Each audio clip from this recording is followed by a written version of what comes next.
And here it will be minus 25, then 0, then 50, then 100, then 150, then 200, like this. Is this? Yes, ma'am. Okay. And this you can simply draw it out. Okay. Now basically from this table and from this graph itself, we'll be, discussing few points. After that, like we'll do only these things today. And after that, we'll start with money and bank, the revision part. Okay. Yes. Okay. So first of all, we got that OY is a 45-degree line. Okay. So this one, this one. This is your basically saving curve. And I told you in the previous class itself, saving curve is always a, when we were doing AS part, right? I told you it is always a 45-degree angle, right? So you can say OY is a 45-degree line, has the property to that every point on it is equidistant from both the axes. At every point on this line, it represents Y equals to C plus S, consumption plus savings. Okay, clear? Yes, ma'am. And the second one, origin of consumption curve. You can see your consumption curve is not starting from 0. It is starting from here, right? 50.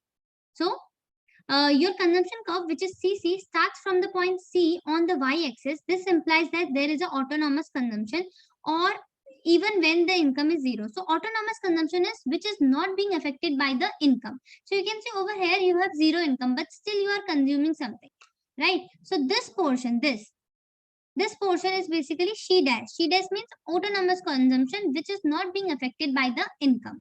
So that's why your consumption curve is not starting from 0. It's starting from point C, or you can see it's starting from 50. Okay. And next, slope. So slope, you can see you just have to write till here only. CC has a positive slope. You can see your consumption curve has a positive slope because it is rising, which indicates that as income increases, consumption also increases or rises. Clear? Yes, ma'am. Okay, next, this is very important. Break even point. Very, very important. Now, what is break even point? Just simply, break even point is a point. Okay, break even point is a point at which consumption expenditure is exactly equals to your income. So you can see here 100 equals to 100, right? So this is basically is your break even point. You can see here this E portion. So for example, it is collapsing like this. So this point where your income is equals to your consumption, that point is known as break even point. So they'll be asking you when your consumption is equals to your income, that point is known as break even point. Clear? Yes, ma'am. Okay. Next, these two things which you already know, but I'll be explaining you just a minute.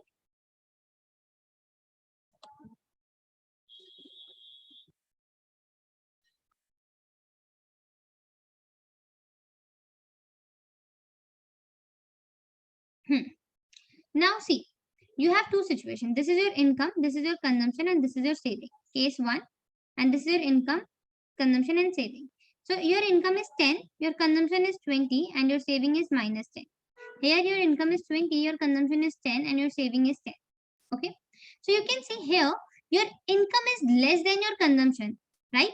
It is 10 and your consumption is 20. So at that moment, what you are doing, you already have 10 rupees, but you need extra 10 rupees in order to make it 20. So you took it from your saving. So that is when your income is less than the consumption. Okay, you don't have to write this. So you'll write when consumption is more than income. Or see, both are the same thing. When income is less than consumption, or you can write when consumption is more than income, and deficiency of income leads to this saving. So at that moment your income is less, that's why you are doing this saving. You are taking money from your savings, so that is known as this saving.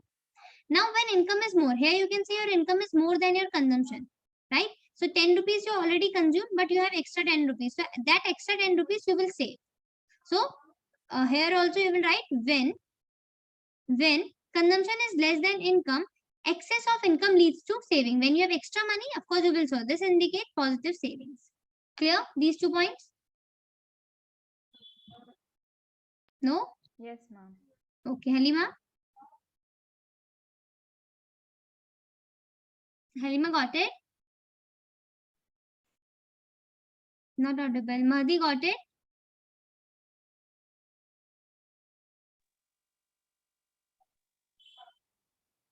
Okay.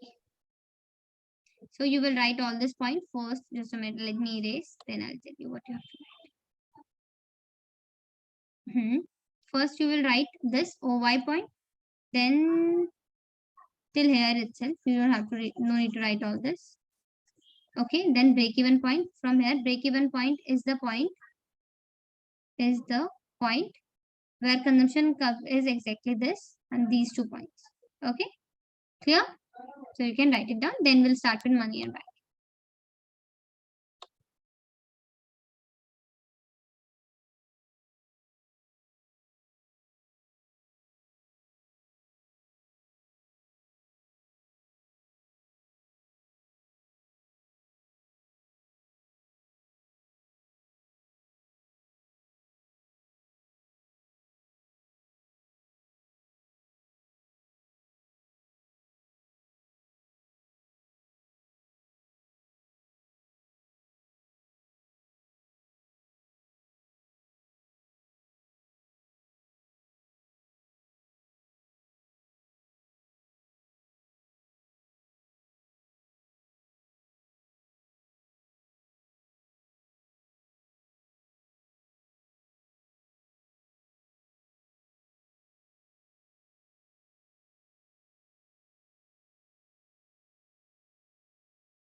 Done, ma'am.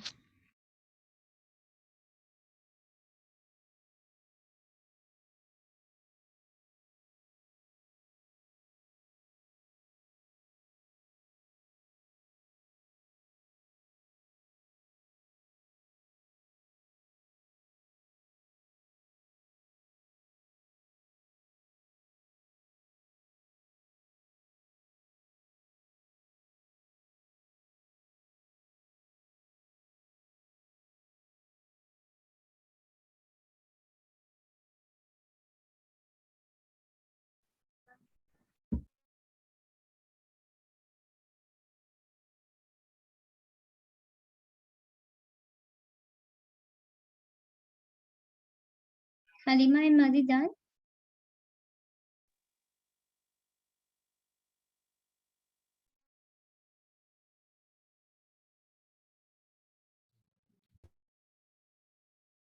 Ma'am, now you received the important questions.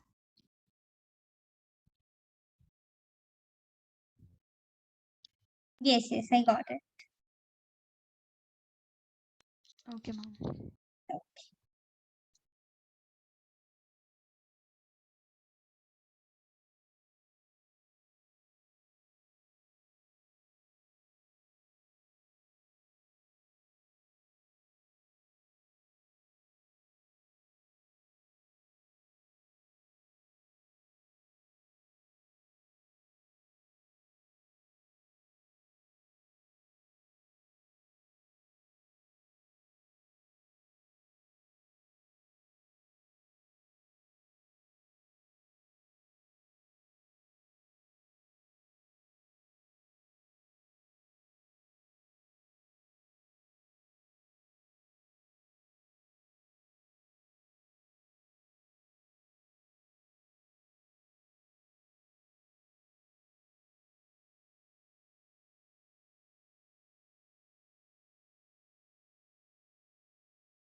Ma'am, done.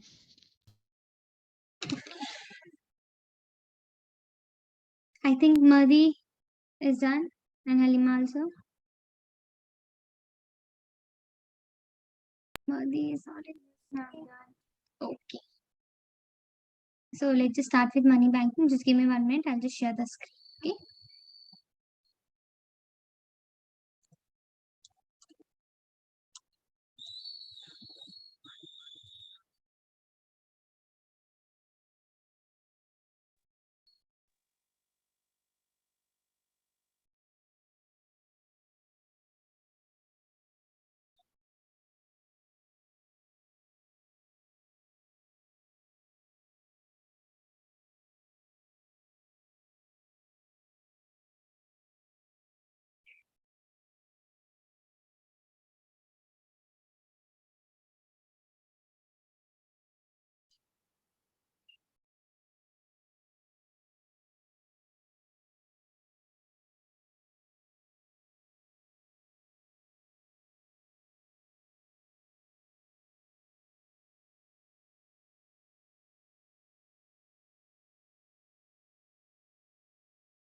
Okay, you can see my screen. Yes, ma'am. Okay. So basically in this money and banking chapter, we'll quickly revise it. Okay. So first we'll be doing the money chapter, right? Okay. So in money, we'll be doing meaning and function, supply of money, and then money creation. Okay. And after that, we'll start with this, which is your central bank and all that. Here itself, the Sana, you were discussing about quantitative and qualitative, right?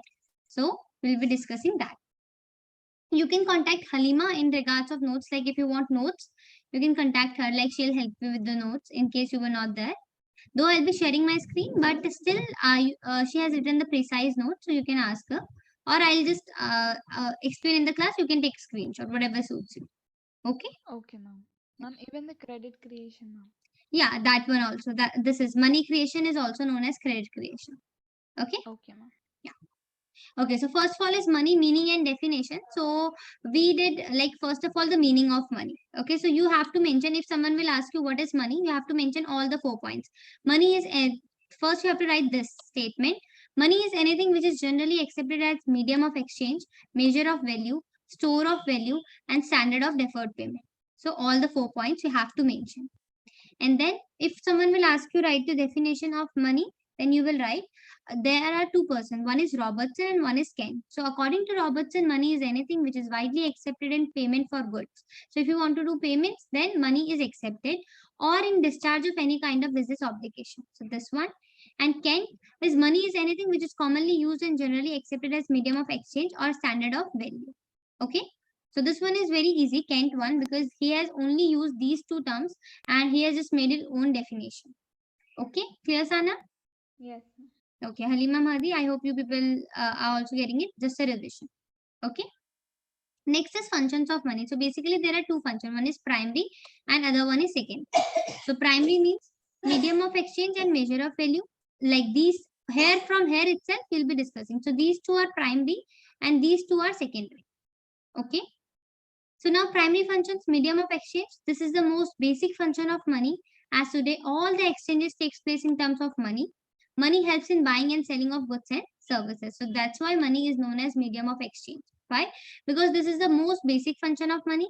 And today, if you want to purchase anything, you want to exchange. Exchange means, for example, this is shopkeeper and this is me. I am giving him money and return he is giving me, for example, chocolate. Okay, so we are exchanging both the things. So money helps in buying and selling of goods and services. Second, measure of value. See, if you money measures the value of goods and services and helps in sale and purchase. For example, this is chocolate. So until and unless I won't tell you the price of the product, you cannot pay, and until and unless you won't pay, you won't be getting that product, right? So there is a story like the value of each goods and services is expressed in terms of price, and price of all goods and services is expressed in terms of money. For example, you went to a market, there you saw a dress in a mall. You went there and you asked what is the value of this product. You asked for value, so he told you the price and you were like okay, okay, I'll purchase it. So when you went to the counter, there you paid money. Just remember this cycle: value, price, money. So value of each good and services is expressed in terms of price, and price of all goods and services is expressed in terms of money. Clear? Yeah. Okay. Now secondary function, store of value. So if you will store money, then what will happen? You will become wealthy, right? You will have lots of wealth. Okay, so that's why wealth can be conveniently stored in form of money, and money can be stored without the loss in value. Loss in value, for example, if you are storing 500 rupees note today, even after 5 years, the value of 500 rupees will be same. 500 will remain 500. But for example, if you purchase a new mobile phone today, and after 5 years, for example, you didn't use it. It was latest, you bought it for 100 rupees, but after 5 years, the value of this product will be 50 rupees. Why? Because the value will fall down because there are many more new products in the market. So, but money can be stored without loss in value. If you store money, there will be no loss in value. Next, when we store money, that means we are doing savings. Okay. So savings are secured and can be used whenever there is a need. So you are, for example, you are say January, February, March. You are saving 10 rupees every month. So for April, you have your birthday. So you took out all the money, 30 rupees. So it was basically a savings. They are secured, and whenever you need it, you can withdraw them or you can take it out or you can use your savings.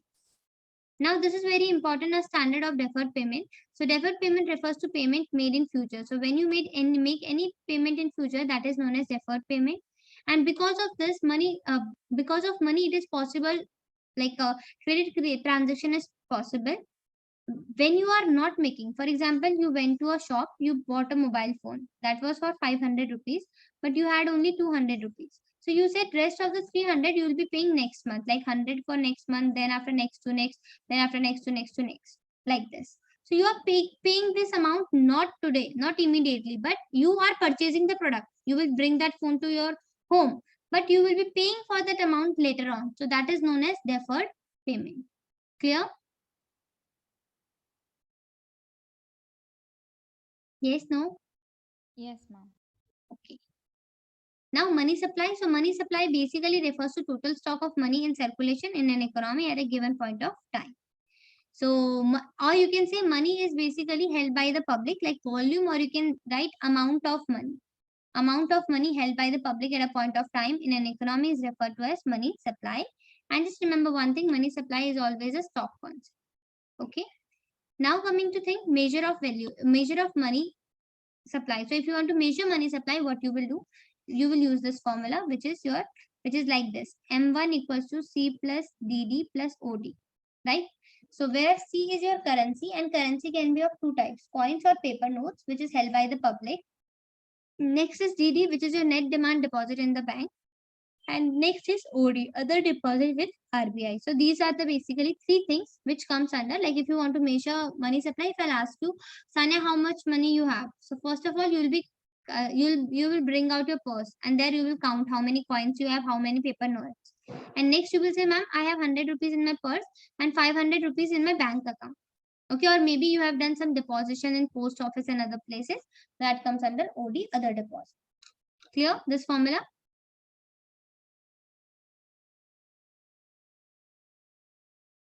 Yes, no. Okay, Halima and Mahdi getting it?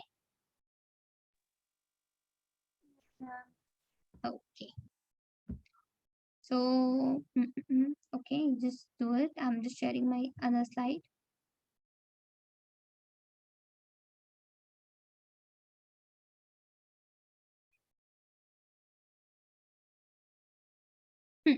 Now, components. I hope you can see my screen. Components of money supply. Yes? Yes, ma'am. Okay. Now, what are the components of money supply? So, basically, there are two components. One is currency held by public, right? So currency held by public, it can be coins or it can be paper currency. Ma'am, what are coins? Basically, these are the token coins whose face value is more than their intrinsic value. For example, these are the coins. Right now, they have only intrinsic value, whatever they are made up of, maybe gold, copper, silver, whatever it is. But if I write it like this, 5, 10, 1, 2. Now I have written something, something is written over there. So it's now face value, right? So face value is all. Now you can compare, say, ma'am, this is the most expensive coin, right? So always their intrinsic value, their face value is more than their intrinsic value. Those token coins are known as coins. Ma'am, why you have written token coins? So basically they are usually the coins are in circular shape. So that's why they are known as token is always circular in shape. That's why token coins. Okay. Next is paper currency. So basically they are promissory notes ranging from 1 rupee note to 2000 rupees note. Promissory note means, for example, I am giving you 200 rupees note. With that 200 rupees note, I am giving you the promise that wherever you go, like what if you want to purchase anything for 200 rupees or less than that, you can purchase it, right? So with that note, I am giving you the promise that you can purchase anything which will cost you 200 rupees or less than that. So that's why they are promissory notes. And in India, the you can say minimum one is 1 rupee note and the highest one is 2000 rupees note. Okay, so in India, notes range from 1 rupee note to 2000 rupees note. Now, next is second component is demand deposit. So basically for money supply, we have two components. One is currency and other one is DD, which is demand deposit, or you can write deposits. So these are deposits made by bank, made to banks. Okay. A demand deposit is any deposit account on which a check can be written. For example, this is your bank, this is you, and this is your friend. He wants 50 rupees from you. Okay, but you are not well, so you cannot visit bank or ATM. So you said, what this is you and this is your friend's bank. Okay, your bank and your friend's bank. So you just wrote a check mentioning 50 rupees and the signature. What he did, your friend took this check and he deposited in his bank. Okay, and automatically from your account, money was transferred to his account. So this is the power of check. You don't need to visit there. You can just simply write a check and make signatures, do signature, and the person who will take this check, he can automatically transfer money from your account to his or her account. So that's why a deposit is any deposit amount on which check can be written. This can withdraw through check. So you can see, for example, if you have 100 rupees in the bank account, you can draw check for 100 rupees only. You cannot draw the check for 200 rupees, right? Because if you have 100 rupees, how can you draw a check for 200 rupees? That will bounce back.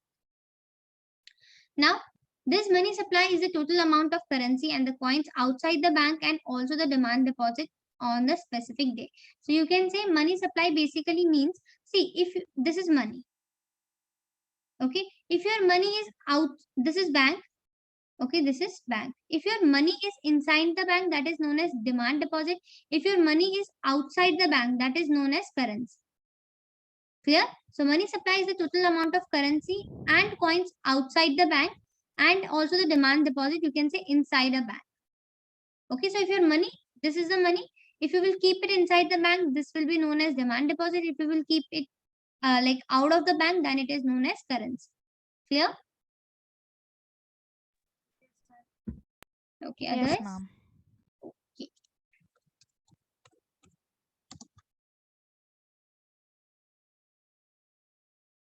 Okay. Now, which is the very important topic where you will be getting the direct question, I would say, that is basically money creation. Okay. So, ma'am, what is money creation or the credit creation?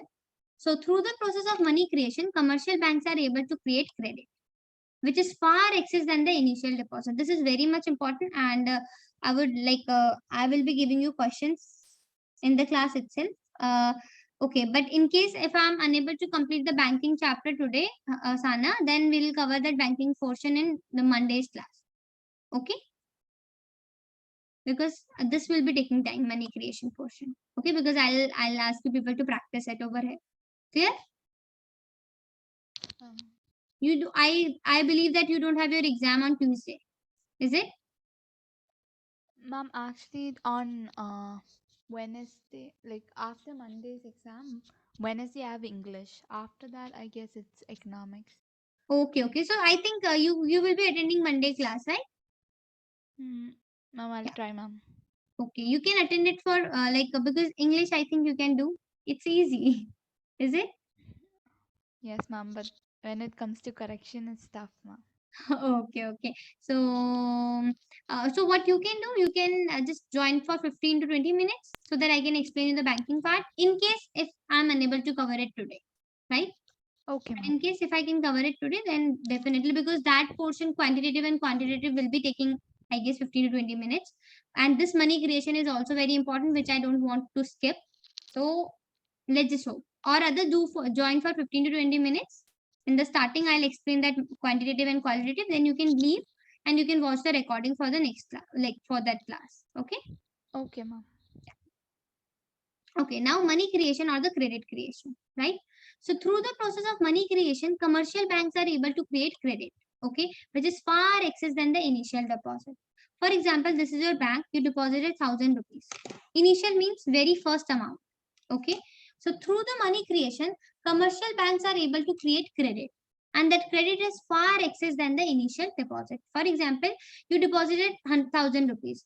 Now, these thousand like out of this 1,000 rupees, bank will be creating 5,000.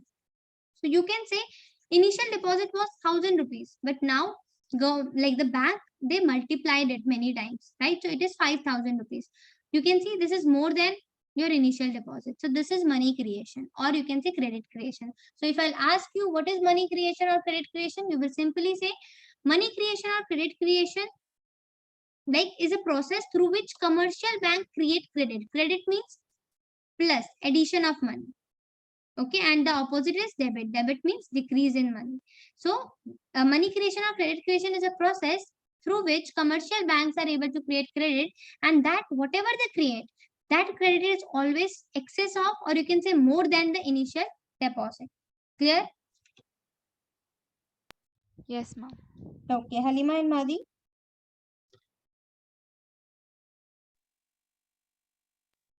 I hope you people are listening. Okay, Halima, Madi, Madi, getting it?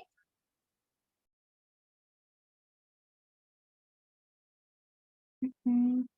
Okay. Now, next one is LRR, which is very important. They can simply ask you what is LRR. You can write LRR is legal reserve ratio, or you can say legal reserve requirement. Okay. So it is legally compulsory for the banks to keep certain minimum fraction of their deposit as a reserve, and this fraction is called legal reserve ratio. So, for example, this is central bank and these are commercial bank. Okay, this is Sana, this is Halima, this is Mahdi, and this is me. Okay, so Sana deposited 100 rupees, 100 Halima, 100 Mahdi, and 100 me. Okay, so now, for example, Sana deposited 200, Halima 100, and Mahdi 200, and I deposited 1000 rupees. Okay, so now whatever money we are depositing, right, we are depositing in different commercial banks. For them, it is compulsory to keep certain fractions. So, for example, 10% for everyone. So, 10% of 20 you will be keeping with central bank. This bank also will be keeping. This bank will also be keeping. Bank will also be keeping the 10%. So, it is like, for example, you are earning 1000 rupees is your salary, and your mom told me that whatever you will be getting, you have to keep 100 rupees with me. No matter whether you are earning 2000, 1000, 5000, whatever it is, you have to keep certain amount of money with me. Okay, so it is legally compulsory for the bank to keep certain minimum fraction of their deposit as a reserve. Okay, and for example, I deposited 1000 rupees, and it was like you have to deposit 10, you have to keep a reserve 10%. So it means 100 rupees I have to keep as a legal reserve. This 100 rupees is known as LRR. The amount which I will be keeping with central bank, that is known as LRR. Clear? Legal reserve ratio or the requirement. Yes, ma'am. Okay.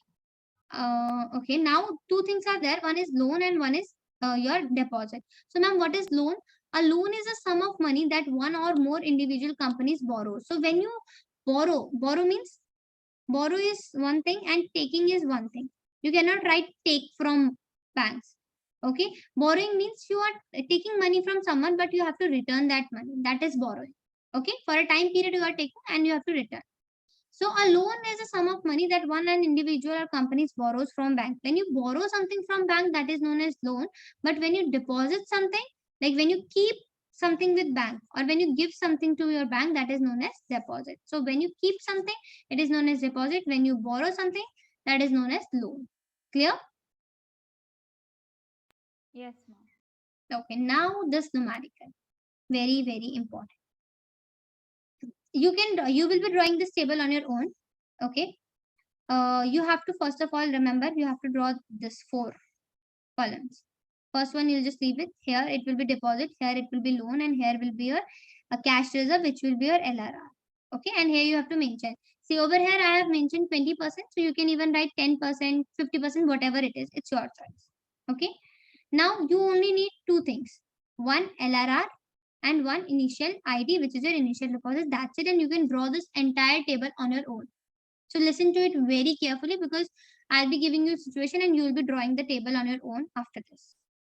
So here it says like 1000 rupees. Okay. And your LRR is 20%. Okay.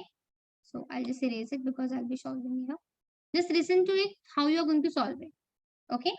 So initial deposit is 1000 rupees. Okay. And now it's this deposit commercial bank got. So now it is compulsory. Your LRR is 20%. So you have to keep 20% of your deposit with your central bank. Right? So how much you have to keep? 20% of 1000. Right? So how you will solve it? 20. And whenever it is written in percentage, that means it is upon 100. Okay? Of means multiply and this 1000. Okay? So it's like 0, 0, 0, 0. So it is like 20 upon 1 multiplied by 10. So 1 is simply, it's like 200. Got the answer 200? So you will write here that 200 rupees you have to keep as a cash reserve. Okay. So out of 1000 rupees, you have 200 you have kept as a, you have given to central bank. Now how much is remaining? 800. Okay. So 800. Now this amount, the commercial bank are ready to give give as a loan. For example, Sanya deposited 1000 rupees and out of this 1000 rupees, 200 rupees was kept with central bank and 800 rupees are left. This is Halima. Now Halima wants loan for 800 rupees. She went to bank and she said that I want 800 rupees loan. So bank said, okay, okay, take it. So this 800 rupees was given to Halima. So now what Halima will be doing? Halima will be depositing this amount to her bank account, right? So that will be a fresh deposit from Halima. She took loan and she went back to her, bank, and there she deposited this 800 rupees. Now again the same process. Now just forget about the initial deposit. This is the fresh deposit. Again it is compulsory to keep 20%. So it is like 20% of what? Now it is 800 rupees. So 20% of 800 rupees. So it is like 20 percentage means upon 100, of means multiply 800. So 2 zeros to 2 0, what is left? 8 and 2, 8 and 1, 160. Right? So 160. So out of 800 rupees, 160 rupees, you have to keep it 640. You have to keep with the reserve, and if you will subtract 800 with 160, you will get 640. So this is what banks are ready to give it a loan. Now this is Mahdi. Mahdi want 640 rupees loan. So he went to bank that I want loan. Bank said okay 640 rupees.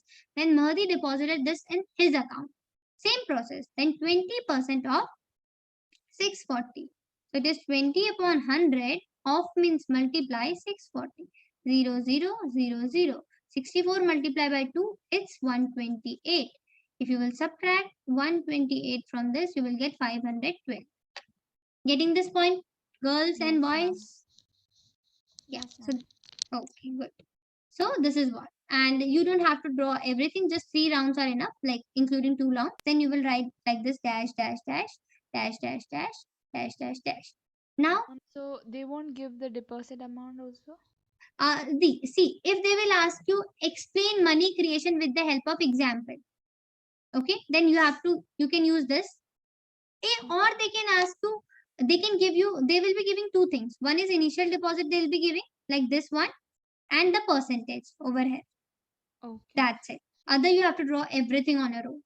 If they Okay. ask you to draw, give with the help of example, explain, then you have to draw everything on your own. You can take, you can even take 2000 here, and you can take 40% here, whatever suits you.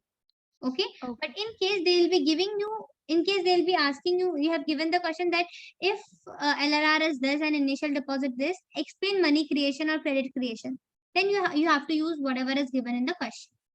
Clear? Yes. Okay. Now the very important part come here of it. So you can see,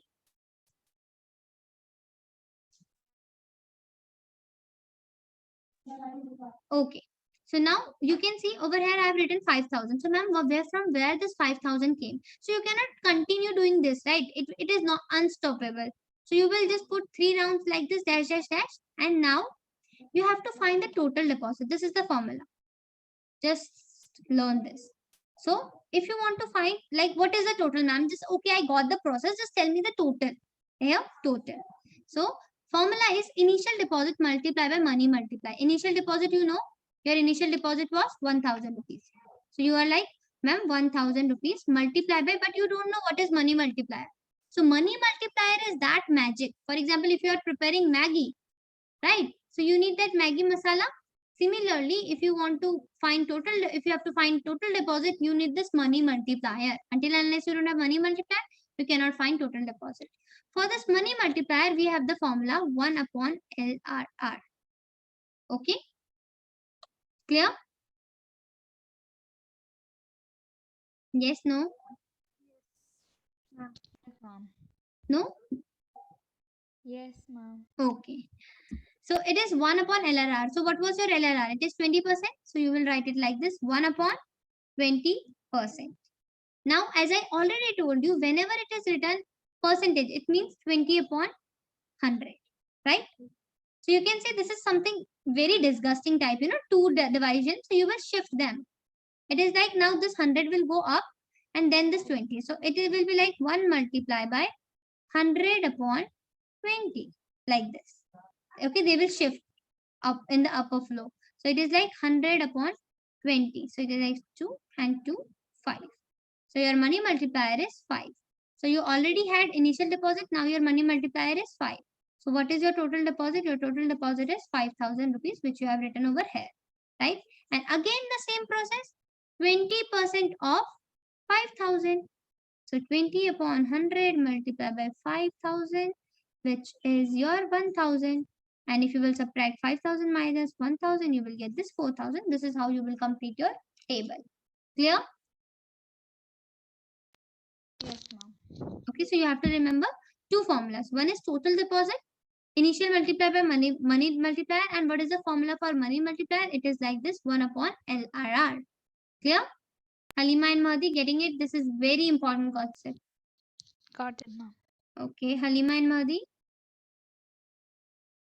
So what is RRR full form? Sorry, Halima. RRR full form. LRR. Legal reserve ratio. Yeah, it's just legal reserve ratio, or you can write legal reserve requirement. Okay. Okay, then 3 R's will be like, will it be? Yeah, they can simply ask you what is LRR, right? So you should write the full form.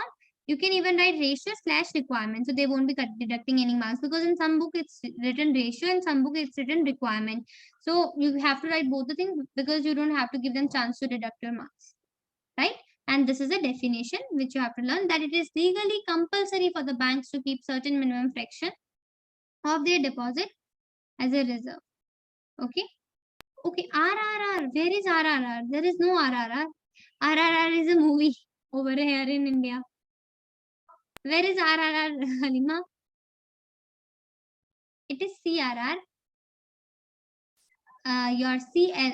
Your LRR is of two types: CRR and SLR.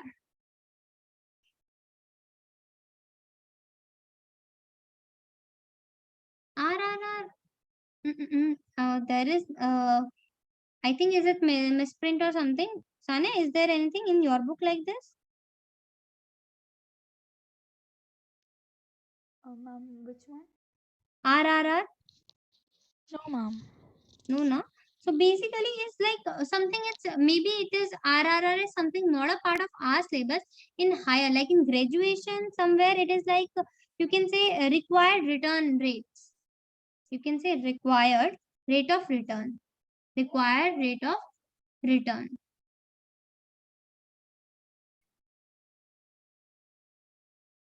Yeah, it will be in this RRR. Basically, yeah, there is a concept, but in see, this is in graduation. This RRR, basically the rate of return. For example, you are investing 1,000 rupees over here, right? At that, for this 1,000 rupees, how much returns you will be getting? Like how much percentage of interest you will be getting? That is RRR. Yeah, it can be CRR in your book, or it can be SLR, something like this. Okay, you can check it, but in case if it is RRR in your book, then I'll just explain it. Yeah, there is a concept RRR, but it is not a part of CBSE 12th, 11th. No, it is in graduation RRR, which is required rate of return. But in case if it is like it is written in your book, you can share me the snap and I'll just explain you this as well. Okay. And I hope you people can draw this table on your own. Is it? Yes, ma'am. Okay. So I'm just giving you people a question. Uh, for example, your initial deposit is 2,000 rupees and your LRR is 20%. You don't have to draw the table. Just find total deposit and money multiplier. First tell me the money multiplier, then find the total deposit.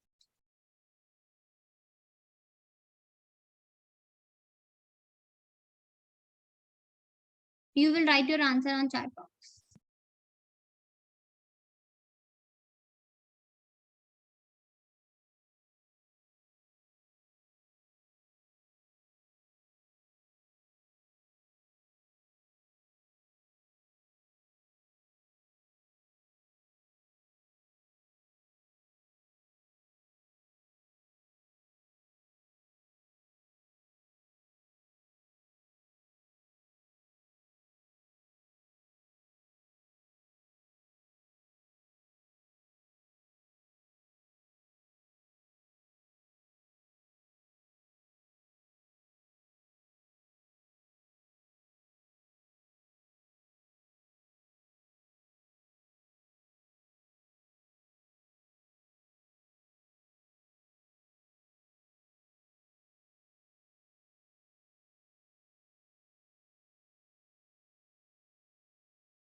Done, ma'am.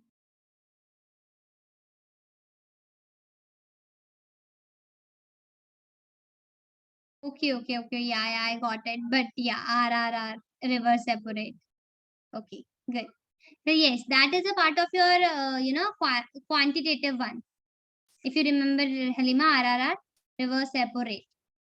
I was just thinking about this money. Yeah, very good. Quantitative one.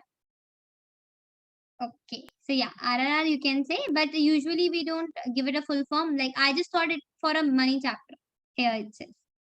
But yeah, RR is a reverse repo rate, which you already know. Like it's basically the reverse repo rate is something, where you are keeping your money with the central bank, right? Always central bank gives you money, but here you are giving money to central bank. And over there, they'll pay you the interest rate. So that is basically the returns they'll be giving. So we'll just discuss it in the banking chapter. And now coming to the solution of this.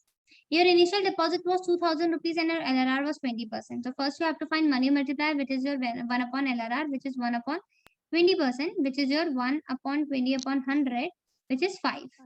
right? Yes. And now I have seen your answer, Sana.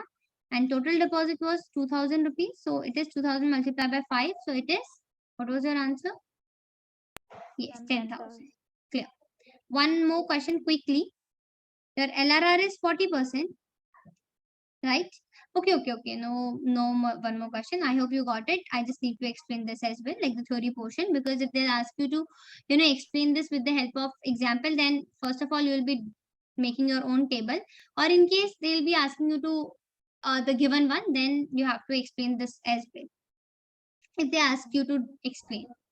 Then first is, ma'am, one is what is money multiplier or the deposit multiplier? So measure money multiplier or deposit multiplier measures the amount of money that the banks are able to create. So basically because of your money multiplier, or you can say deposit multiplier, you can measure how much money is being created, right? Here you can see this is the formula. But until and unless you don't have this, you cannot measure how much money is being created. So they help in measuring how much amount of money is being created. With every unit of money it is a reserve. So it's not like that you are getting 1000 rupees, so you are going to keep all the 1000 rupees. No, with every unit you have to keep something as a reserve with central bank. So this is what. Now process of creation. So let's just now understand the whole process of money creation by commercial bank with a simple example. So the money credit creation depends on two factors, initial deposit and LRR. So suppose your initial deposit is, like I have just explained whatever I have, like whatever table I have drawn, I have just explained it over here. So listen to it very carefully. Suppose your initial deposit is rupees 1000 and your LRR is 20%, which is 200 rupees. So as required by the bank, 20% cash reserve and lend 18. So as required, bank will keep 200 rupees. That means 20% cash reserve will be bank keeping, and it will lend, means bank is ready to give loans for rupees 800. So the amount received as loan has to put back into the bank as a fresh deposit. For example, Sania gave 1000 rupees. Now Halima took loan of 800 rupees. She will be depositing that 800 rupees as a fresh deposit in her bank account. Okay. The bank again keep 20% rule, that means 160, and again he is ready to give 640. In this way, money goes on multiplying, leading to total creation of rupees 5000. This is how you will say. Then you will write the formula money creation equals to initial deposit multiply by, instead of writing here money multiplier, I have written 1 upon LRR. So it's the same thing. So it is like 1000 multiplied by 1 upon this, like you have to solve it. It is like 1000 multiplied by 5, which is a 5000. This is the end of your question. If you get question on money multiplier. Clear? Sorry. Yes, ma'am. If you get the question on this money creation or credit creation, you have to first write definition this. Then you have to draw this. Then you have to explain it. Nobody can stop you from scoring 5 or 6 or 6 or 4 or 4 on this. Okay, if you will follow the procedure, just be careful. Whatever you are writing, just focus on the calculation part, and others will be good. Clear? Okay, ma'am. Okay, so Sania, you can practice the money chapter, and as decided, like for Monday, just join for 15 minutes in case, right? Yes. So that I can explain you the quantitative. In banking chapter, we have only two things. First, the difference between commercial and central bank.